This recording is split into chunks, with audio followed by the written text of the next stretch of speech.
श्री गीता जी के 15वें अध्याय का महात्म्य। श्री नारायण जी बोले, हे लक्ष्मी, अब 15वें अध्याय का महात्म्य सुनो। उत्तर देश में नरसिंह नाम का एक राजा था। उसका सुभग नाम का एक मंत्री था। राजा को मंत्री पर बड़ा भरोसा था। मंत्री के मन में कपट था। मंत्री चाहता था राजा को मारकर यह राज्य मैं ही करूं। इसी भांति कुछ काल व्यतीत हुआ। एक दिन राजा नौकर चाकर सहित सो रहा था। तब मंत्री राजा को सारे नौकरों समेत मारकर राज्य करने लगा। राज्य करते बहुत काल व्यतीत हुआ। एक दिन वह भी मर गया। दूत बांधकर यमराज के पास ले गए। धर्मराज ने कहा, हे यमदूतों, यह बड़ा पापी है, इसको घोर नरक में डालो। हे लक्ष्मी, इसी प्रकार वह पापी कई नरक भोगता भोगता धर्मराज की आज्ञा से घोड़े की योनि में आया। संगल द्वीप में जाकर घोड़ा हुआ। बड़े घोड़ों का सौदागर उसे मोल ले गया और भी घोड़े खरीदकर उसने वह अपने देश को चला। चलते चलते अपने देश में आया। जब वहां के राजा ने सुना कि अमुक सौदागर बहुत घोड़े ले आया है, तब राजा ने उसे बुलाया। देखकर घोड़े खरीदे। उस घोड़े को भी खरीदा। जब उस घोड़े को हाथ फेरा, तब राजा को देखकर उसने सिर फेरा। राजा ने देखकर कहा, यह क्या बात है, घोड़े ने सिर फेरा है। तब राजा ने पंडित से बुलवाकर पूछा कि इस घोड़े ने हमको देखकर सिर क्यों फेरा है, इसका क्या कारण है। पंडित ने कहा, हे राजन, इस घोड़े ने आपको सिर नवाया है। राजा ने कहा, यह बात नहीं है। कई दिन पीछे राजा शिकार खेलने को उसी घोड़े पर सवारी करके गया। वह घोड़ा जल्दी चलता था। राजा शिकार खेलता खेलता बहुत दूर चला गया। उस दिन हाथों हाथ राजा ने शिकार पकड़ के मारे। राजा बहुत प्रसन्न हुआ। दोपहर हो गई। राजा को तृषा लगी। वन में एक साधु को देखा जो कुटिया में बैठा था।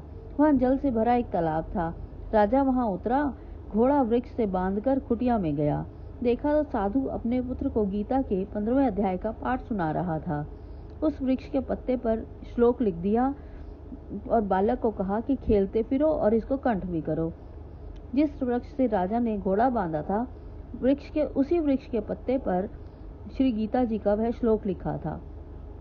तत्काल उसकी देह छूटी, देह हुई, स्वर्ग से विमान आए, उस पर बैठ वैकुंठ को चला। इतने में राजा पानी पीकर जब बाहर आया तो देखा घोड़ा मरा पड़ा है। राजा चिंतित होकर बोला, ये घोड़ा किसने मारा, इसे क्या हुआ है। इतने में वह बोला, हे राजन, तेरे घोड़े का चौतन्य मैं हूँ। मैं अब देह पाकर वैकुंठ को चला हूँ। राजा ने पूछा, तुमने कौन सा पुण्य किया है।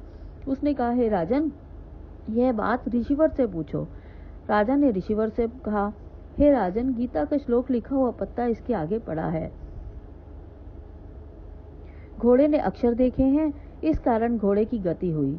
राजा ने पूछा, घोड़ा पूर्व जन्म में कौन था, और घोड़े के सिर फेरने की बात भी राजा ने पूछी।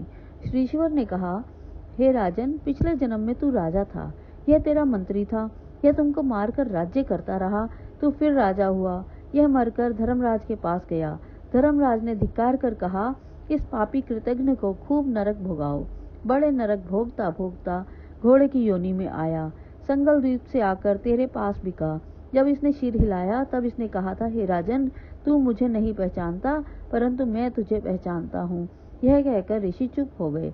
राजा ने विस्मित होकर दंडवत की। पीछे से और सेना के लोग आ मिले। राजा दूसरे घोड़े पर सवार होकर अपने घर आया। अपने पुत्र को राज्य देकर आप वन को चला गया और तप करने लगा और श्री गीता जी के 15वें अध्याय का पाठ किया करे, जिसके प्रसाद से राजा भी परम गति का अधिकारी हुआ। श्री नारायण जी बोले, हे लक्ष्मी, 15वें अध्याय का यह महात्म्य है जो मैंने तुमको सुनाया है। इस प्रकार गीता के 15वें अध्याय का महात्म्य समाप्त हुआ। बोल श्री कृष्ण भगवान की जय।